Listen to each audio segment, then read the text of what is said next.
siapa yang menolak, siapa yang tidak menerima ya musibah, ujian yang aku timpakan kepadanya, silahkan dia pilih Tuhan selain aku. Masya Allah.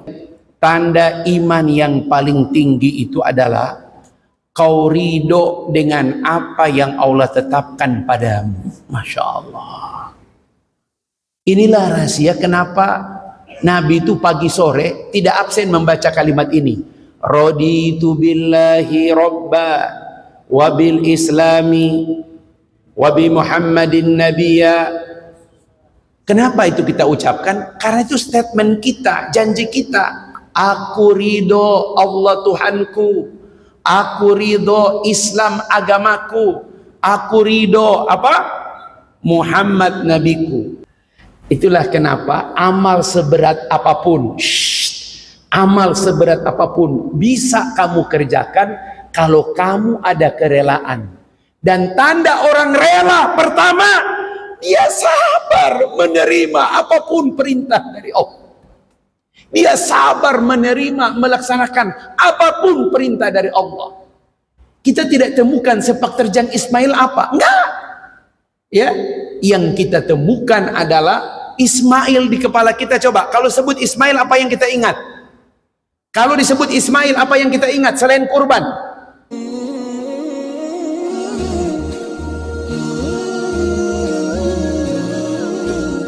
Billahi min sururi anfusina wa min sayyiati a'malina may yahdihillahu fala mudilla lahu wa may yudlil fala hadiya lahu asyhadu an la ilaha illallah wahdahu la syarika lahu wa asyhadu anna Muhammadan abduhu wa rasuluhu la nabiyya ba'dahu.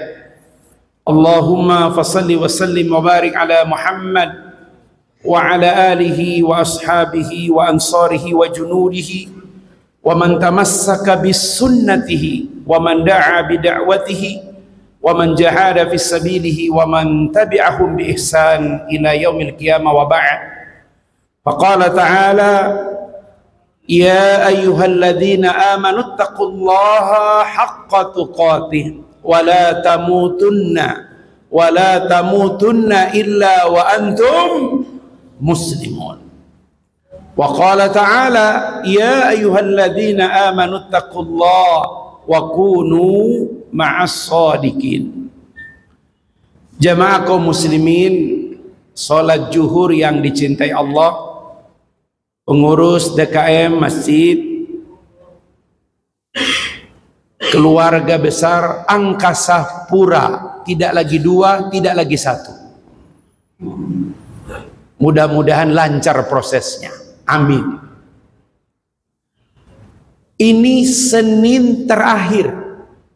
Ini Senin terakhir pada kalender 1445 Hijriah.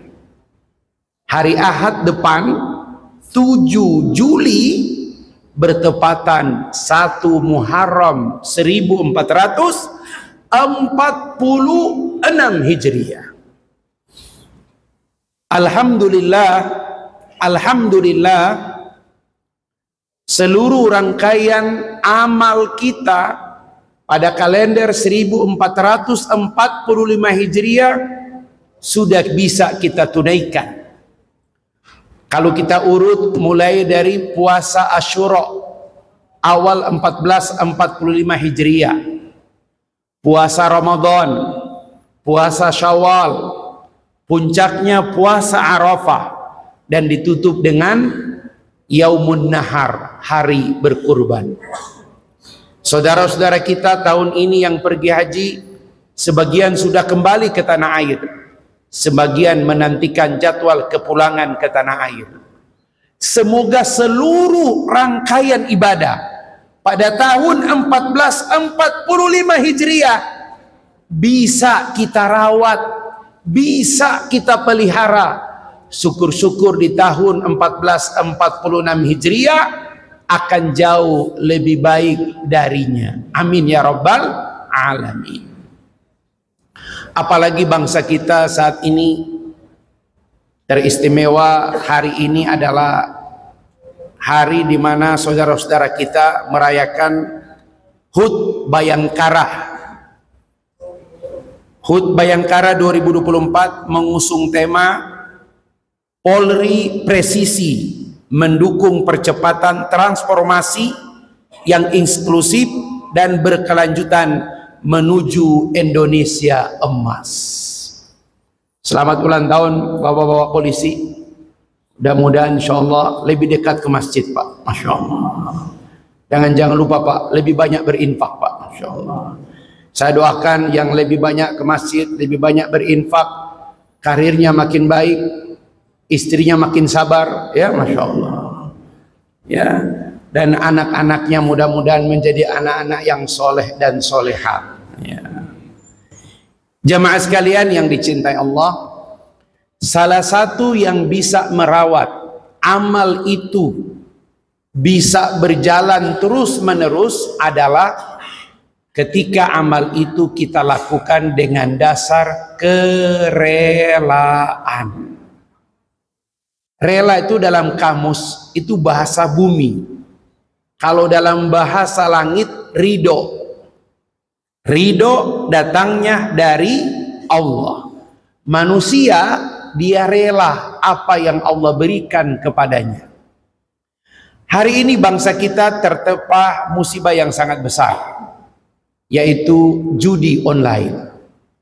Mudah-mudahan jamaah yang hadir di siang ini tidak ada yang tertimpa.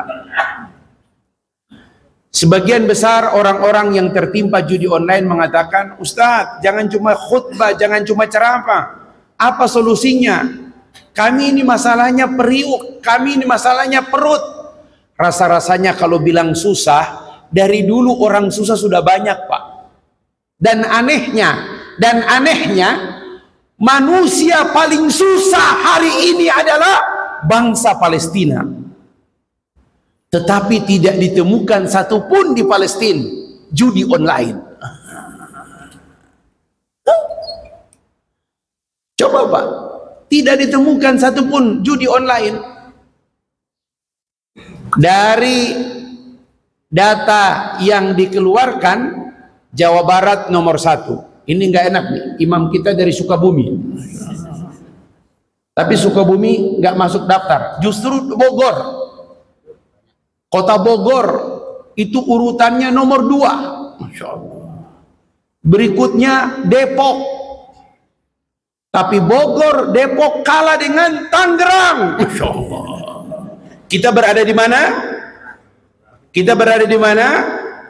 Banten Pak. Masya Allah. Masya Allah. Gitu Pak. Jadi kalau cuma alasan judi karena masalah perut, masalah hidup susah, nggak bisa diterima dengan akal sehat Pak. Orang lebih susah dari kita banyak. Palestina itu Pak, makan tuh berebut. Itu nasi bekas apa diambil, Masya Allah.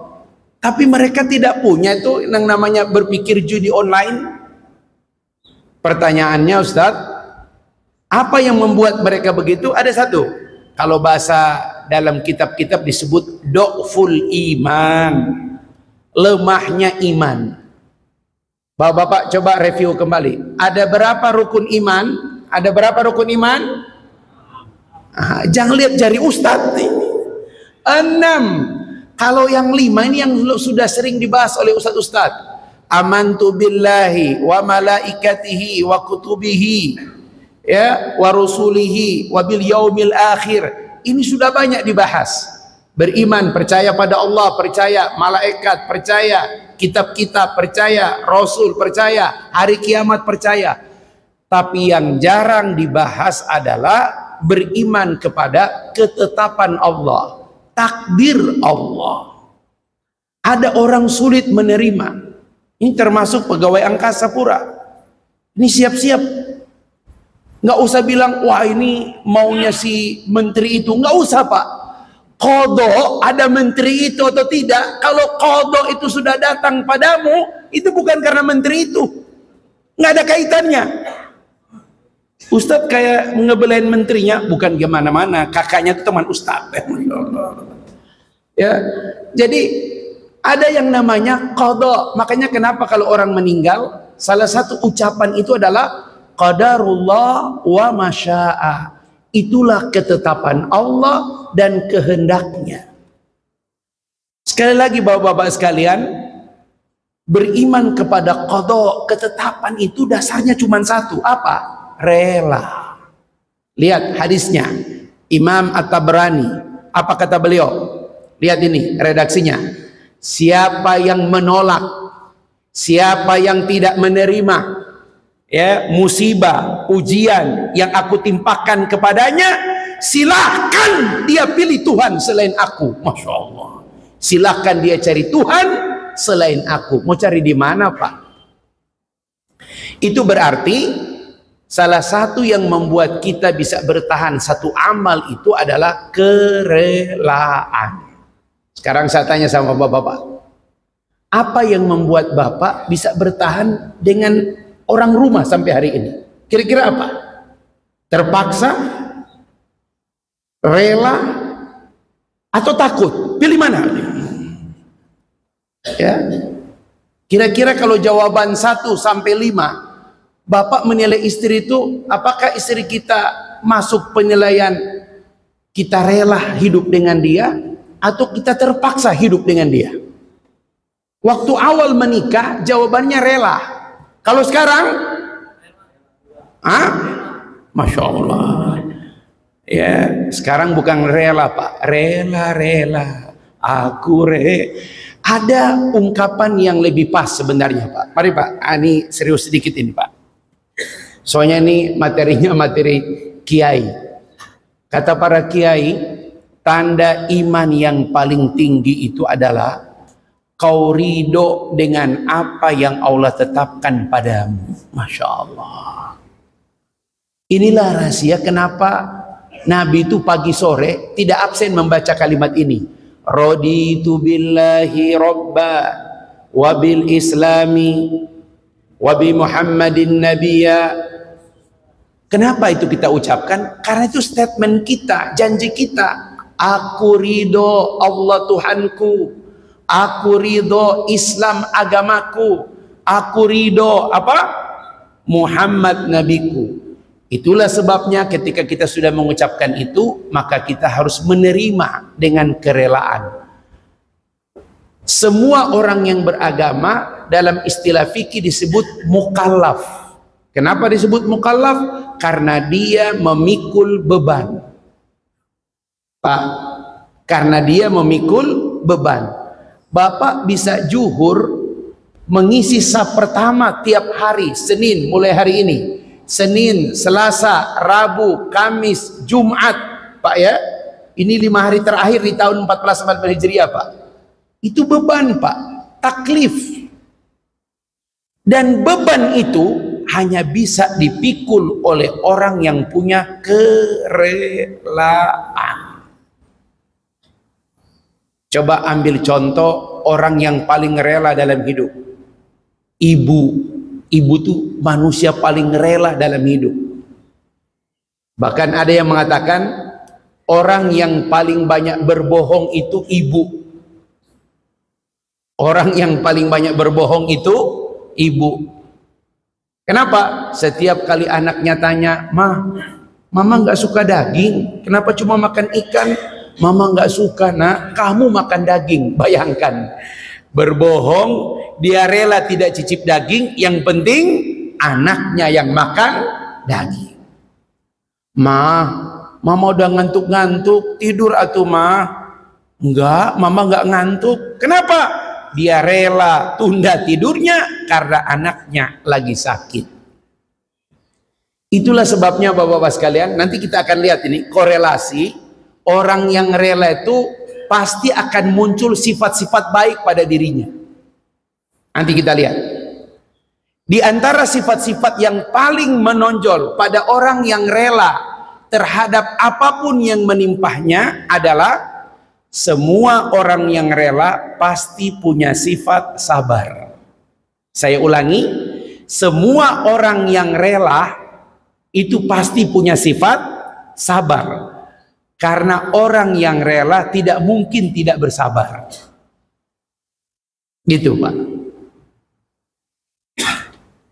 Di Quran kita ambil ayat paling akhir di ujung surat Al-Imran.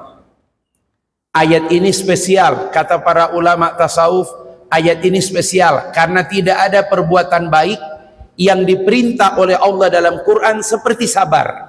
Lihat perintahnya, ya ayyuhalladzina amanusbiru wasabiru warabitu wattaqullaha la'allakum tuflihun. Yang beriman, bersabarlah kalian semua.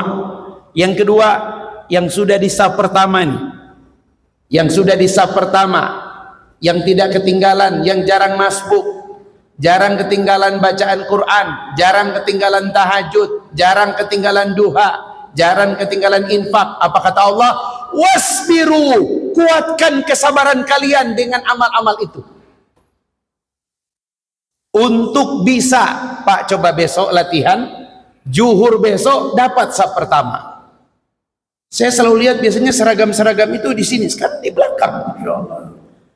Buktinya memang sulit untuk bisa dapat saf pertama. Ustadz, kami kalau di saf pertama kalau tanggal-tanggal tua Ustadz, Masya Allah. Kalau tanggal awal nggak ada pengaruh Ustadz, Masya Allah. Ya, bersabar, kuatkan kesabaran kalian. Kalau bisa sampai level warabitu. Robit itu kalau benda terikat, kalau tali dia tersimpul, robit namanya. Kalau bahasa modern, kesabaran kalian kalau bisa levelnya automatically, bukan manual. Kalau manual kena ujian baru sabar. Tapi kalau orang yang sudah bersabar, apapun yang menimpa dia, sabar lebih dulu. Bapak-bapak coba jawab pertanyaan Ustadz. Dalam hidup kita, mana lebih dulu? Bersabar apa bersyukur?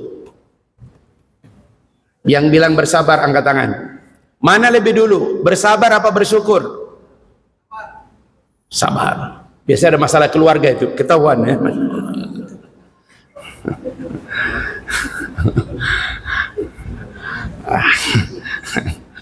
Soalnya belum analisa langsung jawab sabar. Ya, padahal baru tanggal 1 hari ini ya, Masya Allah.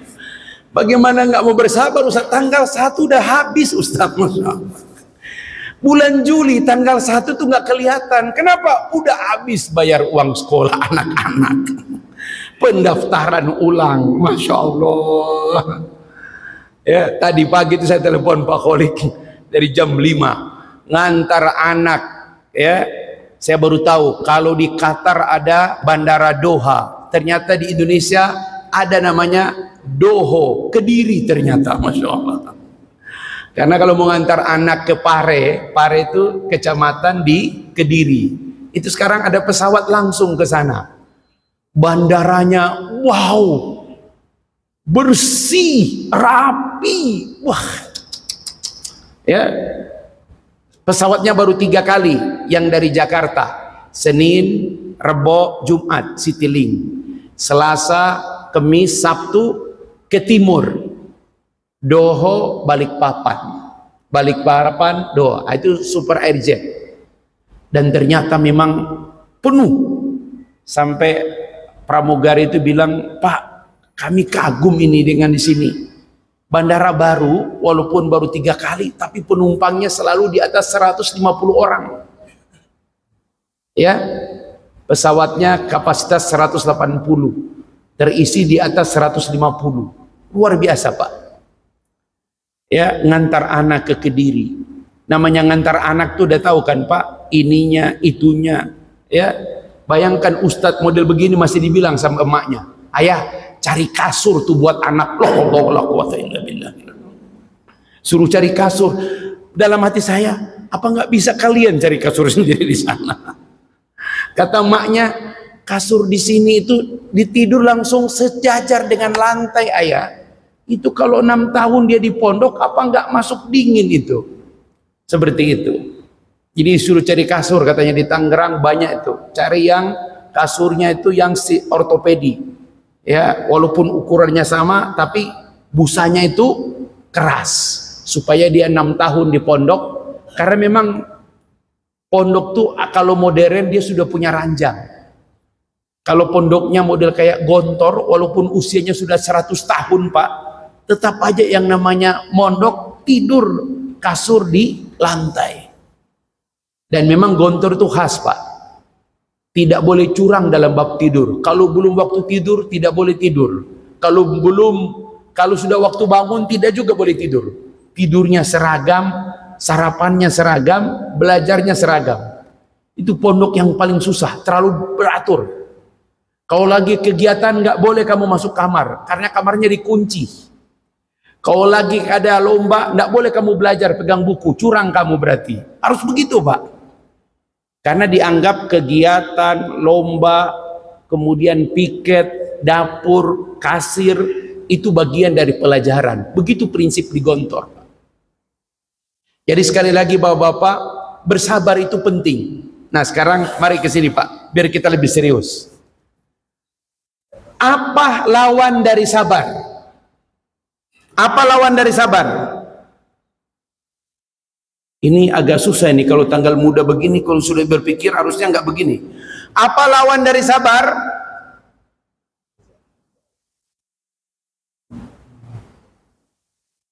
Halo?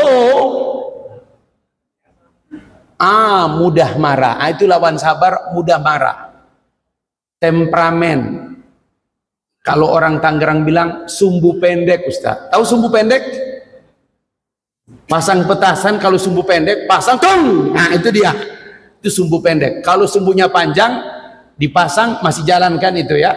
Kalau sumbu pendek, pasang meledak. Nah itu dia. Kalau bahasa Pak Haji ini, ente ini ngopinya kurang jauh. Nah itu dia. Orang tuh kalau mudah marah, itu ngopinya kurang jauh. Masya Allah. Ya, mari kita lihat bapak-bapak sekalian, tak ada kenikmatan yang lebih tinggi kecuali kita hidup di tengah orang-orang yang sabar. Hari ini Pak, saya baru belajar kemarin, mudah-mudahan bulan depan bisa itu. Saya dikasih hadiah 5 buku, 1 buku 1000 halaman. Penulisnya Profesor Dr. Muhammad As-Salabi, pakar sejarah Timur Tengah. Dia menulis 5 buku Pak. 1 Nuh, 2 Ibrahim, 3 Musa, 4 Isya, dan yang keempat Nabi Yuna Muhammad Sallallahu Alaihi Wasallam, Profesor Dr. Muhammad As-Salabi. Ya, di Indonesia diterbitkan satu-satu. Kadang kalau digabung semua nggak mungkin orang baca, itu pun 1 buku, Masya Allah, luar biasa Pak. 5 orang ini Pak, Nabi yang kita kenal dari SD disebut dengan gelar Ulul Azmi. Ulul yang memiliki, azmi tekad yang kuat. Semua Nabi ini Pak punya sifat, punya kelebihan dan punya catatan, tapi mereka semua punya standar. Apa itu? Kesabaran memikul beban sebagai Rasul. Dan salah satu hikmah yang Allah berikan di antara 5 Nabi ini adalah Nabi Allah Ibrahim. Nabi Allah Ibrahim itu adalah Nabi yang melalui semua ujian berat. Saking besarnya ujian, Allah sebutkan dalam surat Al-Baqarah, wa idibtala Ibrahima rabbahu. Dan Ibrahim telah melewati semua ujian yang datang dari Tuhannya, kecuali 1. Apa itu? 86 tahun Ibrahim menantikan bunyi tangis di rumahnya. Bayangkan, pagi, siang, sore, malam, tengah malam, subuh, pagi, 86 tahun Ibrahim tidak pernah surut. Rabbi habli minas solihin, Rabbi habli minas solihin. Ya Allah, anugerahkan untukku keturunan yang soleh. Sampai doa itu diijabah oleh Allah lewat istri pertamanya, Sarah. Ya, kalau Ibrahim punya istri Sarah, kalau kita Saraf. Ya, Masya Allah. Karena Sarah itu berpikirnya logik. Ya Ibrahim, kalau engkau tidak punya keturunan, siapa yang akan meneruskan risalah Tuhanmu? Logik. Ya, menikahlah. Semoga dengan pernikahanmu yang kedua, kita punya keturunan yang akan meneruskan risalah. Kalau Sarah di rumah kita beda. Awas Abi, jangan macam-macam sampai Umi mati. Jangan pikir kau mau kawin lagi. Makanya dia bukan Sarah, Saraf. Yang logik adalah kalau dia tahu dia tidak mampu memberikan keturunan, maka dia memberikan jalan. Sudah nggak beri keturunan, nggak memberikan jalan, saraf. Itu dia. Dan ketika anak itu datang, Bapak lihat Pak, saya bukan mau cerita mengulangi peristiwa kurban Pak, tapi coba Bapak lihat baik-baik. Anak yang Allah berikan itu adalah buah dari kesabaran. Maka ketika anak itu diminta lagi oleh Allah, ketika anak itu diminta lagi oleh Allah, dengan proses yang paling mengerikan, apa itu? Disuruh disembelih. Dalam sejarah dunia, alam semesta, tidak pernah Tuhan menyuruh manusia menyembelih manusia, kecuali Ibrahim. Tapi yang paling indah adalah jawaban sang anak. Lihat baik-baik, apa kata anaknya? Ya abatif al-matu'mar, wahai ayahku, kalau itu perintah Allah, kerjakanlah. Satajiduni insyaallahu minas sabirin. Bapak-bapak fokus sedikit. Yang hebat dari Ismail, Bapak kalau baca sejarah, Nabi Ismail itu hampir sedikit referensi yang kita miliki. Bahkan sebagian kita ada yang menyaksikan. Ya, saya membantah beberapa teman-teman, Ustaz, baca sejarah, yang disembelih bukan Ismail, Ishak. Kata Dr. Muhammad Salabi, kalian menggunakan referensi perjanjian lama. Orang Kristen aja nggak percaya perjanjian lama, kenapa kalian percaya? Ya, jarak Ismail dan Ishak itu 13 tahun. Ismail, Ibrahim berusia 86 tahun, Ishak nanti Ibrahim berusia 99 tahun. Nabi Ibrahim umurnya 127 tahun. Antum nggak usah protes, ada kakaknya nggak usah ya. Itu manuskrip dari dulu. Bapak-bapak coba kita lihat. Ismail dalam sejarah kita tidak temukan apa yang dimiliki Ismail kecuali satu. Dia sanggup membuang jauh logika berpikir yang lazim ketika diminta disembelih dengan jawaban yang benar-benar agung. Apa kata dia?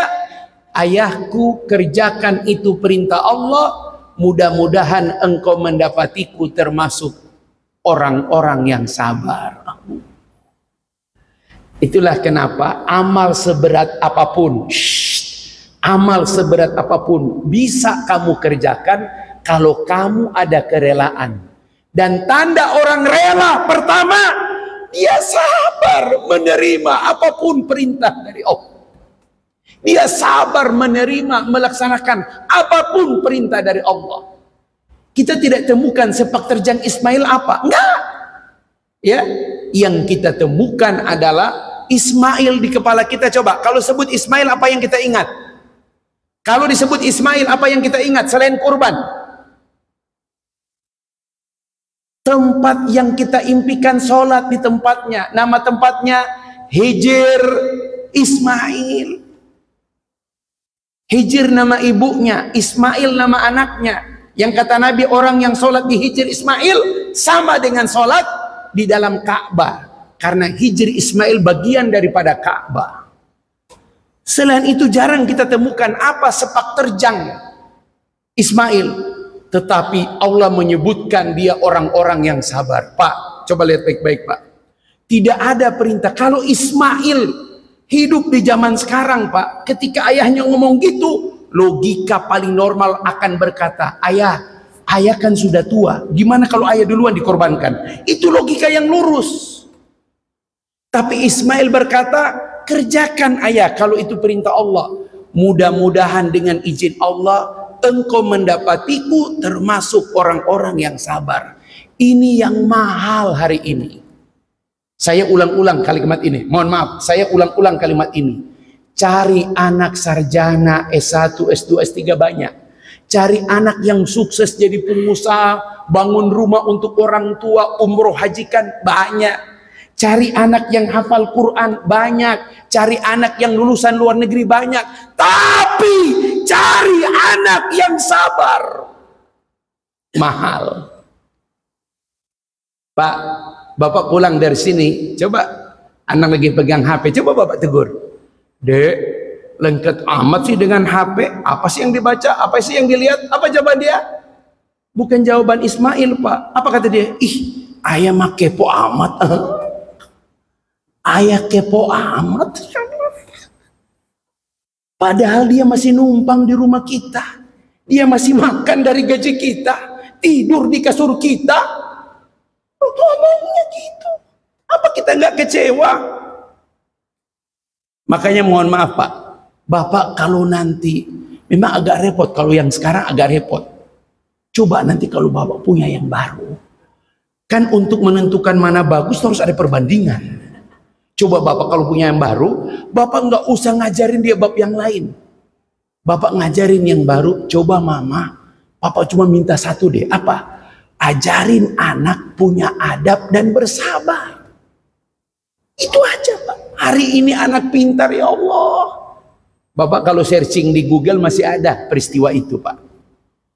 Diplomat pulang dari Amerika, sukses. Suaminya pengusaha besar. Pindah ke Jakarta, ambil di komplek paling elit ya di Jakarta. Mereka berdua, rumah 2 lantai, semuanya AC, CCTV, alarm, kemudian bawahnya karpet semua. Asisten rumah tangga 3 orang, driver 2, nggak punya anak. Masya Allah. Mereka kemudian menjemput ibunya di Jawa. Dititipkan kepada seorang keluarga, tapi keluarga jauh. Kira-kira ibunya dengan yang merawat itu beda 10 tahun. Bibi, dia panggil bibi. Mereka bawa ke rumah itu. Kamar yang disiapkan olehnya kamar yang safety. Seluruh kamar itu ada pegangan, tapi semuanya dari bahan karet. Kalau sampai eyang itu kemudian roboh, tidak akan terlalu parah. Toiletnya di dalam. Tempat tidur bibi dengan tempat tidur mbah itu dibuat sampai membuat aman. Tapi hari itu hari Ahad, dia pulang dari supermarket jam 11 siang. Dia baru buka pintu utama, dia mencium bau. Karena kalau ruangan ber-AC, berkarpet, kalau ada bau sesuatu pasti sensitif. Dia mencium bau pesing. Dia jalan ke meja makan, tambah bau. Hari itu dia teriak yang membuat suaminya kaget. Ibu! Suaminya sampai istighfar dulu, nggak boleh teriak-teriak gitu. Mas jangan ikut campur, ini urusan aku dengan ibuku. Mas bantu saya. Buat apa dulu? Jangan teriak-teriak. Mas, kita cari rumah jompo buat ibu. Selama ini dia tinggal di Amerika. Di Amerika tuh nggak ada orang tua tinggal dengan anaknya. Karena hampir pasti nggak diperhatikan. Hampir semua orang tua di sana Pak, itu pasti tinggal di rumah jompo. Karena dia bertemu dengan sekalangan, sependeritaan. Dia menemukan rumah jompo dan dia katakan pada suaminya, lagian ibu tidak sendirian. Bibi nanti ikut menemani mbah di rumah jompo. Masya Allah. Beres administrasi, bayar lunas, dibawalah mbah. Pulang dari rumah jompo, salah satu asisten rumah tangganya menghampiri. Bu, permisi, tadi aku mendapatkan ini bu, beres-beres kamar mbah. Apa itu?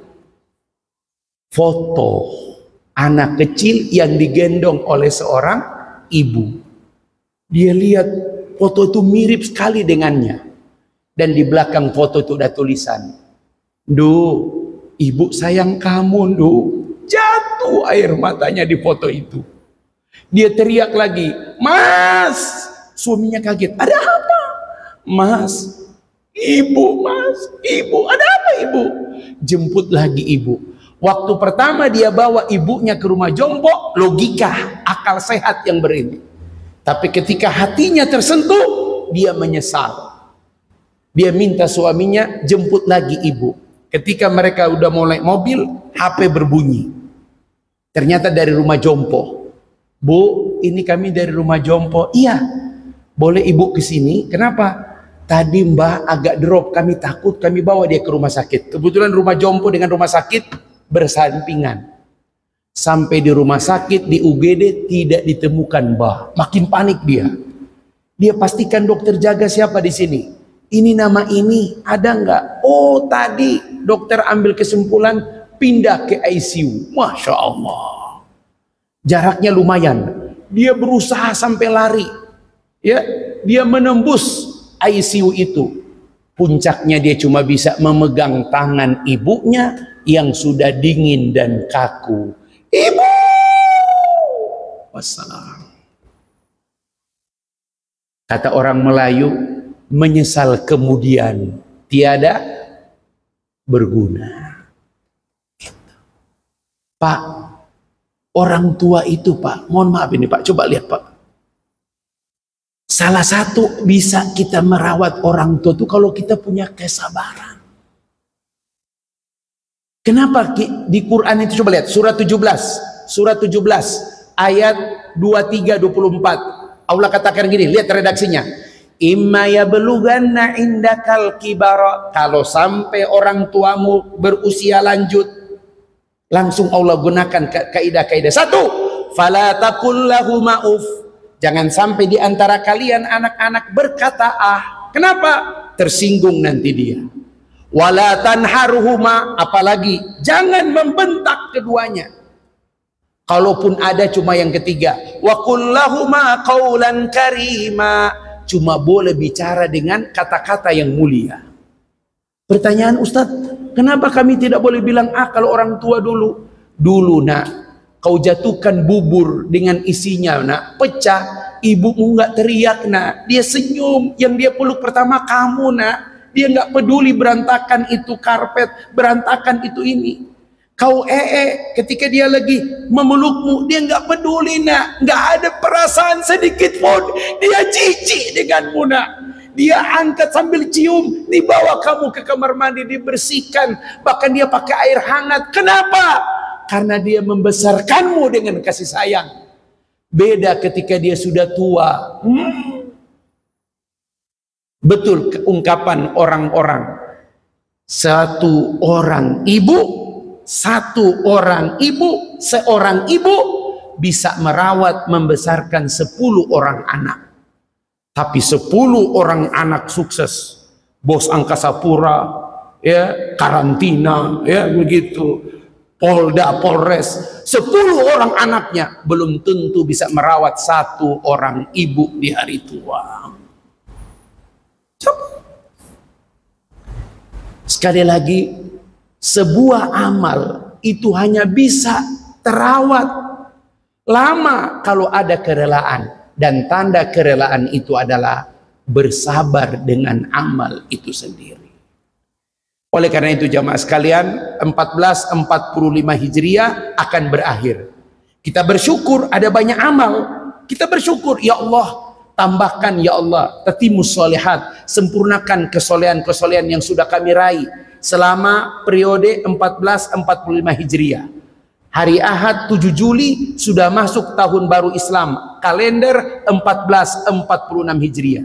Minta kepada Allah agar Allah kemudian menyempurnakan, ya, merawat seluruh amal-amal soleh kita. Itulah sebabnya saya tutup, kenapa doa sabar itu redaksinya khas.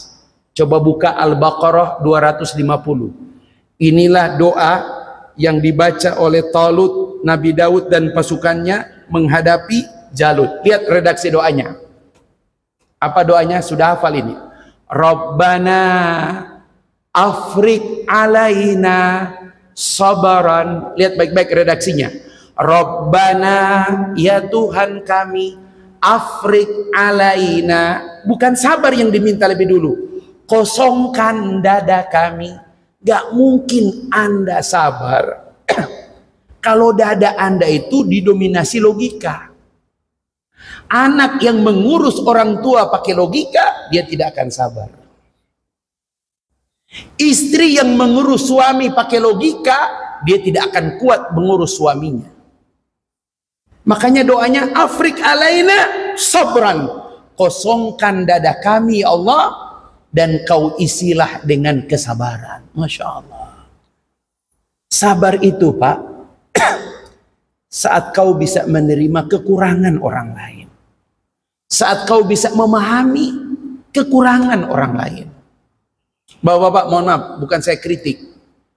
Saya 25 tahun menikah kemarin Pak. Juni 2024 saya menikah, Juni 1999. Tanggalnya saya tidak beritahu Pak ya. Ya apa ya Pak? Apa yang terjadi? Saya tanya anak saya semuanya, apa yang kalian nilai dari ayah? Mereka cuma bilang satu, kami tak minta apapun dari ayah. Semua kewajiban ayah, kami cuma minta satu, apa?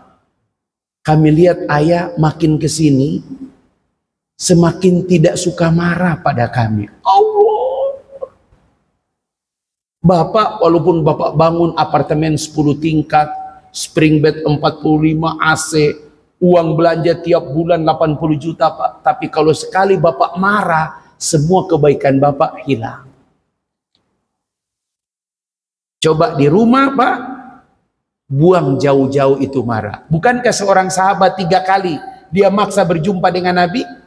Bahkan dia pernah duduk paling belakang dari Nabi. Ketika Nabi berbalik ke jamaah, lututnya menyentuh lutut Nabi. Ya Rasul, ausini ya Rasul. Engkau tidak bisa lari kemana-mana. Nasihatin aku. Apa kata Nabi? La takdob. Jangan kamu mudah marah. Walakal jannah. Kamu pasti masuk surga. Anda bayangkan. Cuma tidak marah, mudah masuk surga. Apalagi kalau Anda bisa bersabar. Lihat ayatnya, catat baik-baik. 39, Az-Zumar ayat 10. Apa kata Allah? Az-Zumar ayat 10. Innama yuwaffas sabiruna ajrahum bighairi hisab. Sesungguhnya hanyalah balasan bagi orang-orang yang mau bersabar, pahala mereka sempurna tanpa batas. Masya Allah. Mari Bapak-bapak, apapun di hadapan kita, termasuk angkasa pura ini, mudah-mudahan tidak mengurangi ketaatan kalian, ibadah kalian, ketawakalan kalian. Mudah-mudahan kalau apapun keputusannya, ingat itu adalah qada, ketetapan Allah yang terbaik untuk kita. Orang yang ridho dengan ketetapan Allah, maka akan menghapus dosanya dan Allah akan menggantikan dengan lebih baik. Kata ulama hadis, yang dimaksud dengan menggantikan yang lebih baik adalah surga. Karena tidak ada yang lebih baik pengganti kecuali surga. Kalau kau ridho dengan sesuatu yang tidak enak, sesuatu yang tidak kau harapkan, tapi kau ridho, ya Allah, kalau ini ketetapan darimu, aku ridho, maka Allah akan ganti dengan yang lebih baik. Apa itu? Surga Allah subhanahu wa ta'ala. Baik, pas jam 13.00 ya. Mudah-mudahan insya Allah jadi kebaikan bagi kita semua. Dan mari terus beramal soleh dengan dasar kerelaan. Dan ukuran kerelaan salah satunya adalah kesabaran itu sendiri. Allahumma afrik alaina sabran. Ya Allah, kosongkan dada kami dengan kesabaran. Limpahkan kesabaran kepada putra-putri kami, baik yang ada di pondok, di sekolah umum, yang sudah kuliah, baik dalam negeri maupun di luar negeri. Jauhkan dari anak-anak kami kata-kata yang kasar. Jauhkan dari anak-anak kami kata-kata yang kotor, apalagi kasar pada bundanya. Ya Rob, rasanya ya Rob, apapun kami siap berkorban untuk anak-anak kami. Tapi kalau mereka masih kasar ya Allah, mulut mereka masih kotor ya Allah, rasanya seperti tidak ada gunanya ya Rob. Jangan kau biarkan mereka berputus asa kepadamu ya Rob. Jangan kau biarkan mereka jauh dari adab dan kesabaran ya Rob. Rabbana taqabbal minna innaka antas sami'ud du'a wa innaka antat tawwabur rahim. Walhamdulillahi rabbil alamin. Subhanaka Allahumma wa bihamdik, asyhadu an la ilaha illa anta, astaghfiruka wa atubu ilaik. Wallahu muwaffiq ila aqwamit thariq. Assalamualaikum warahmatullahi wabarakatuh.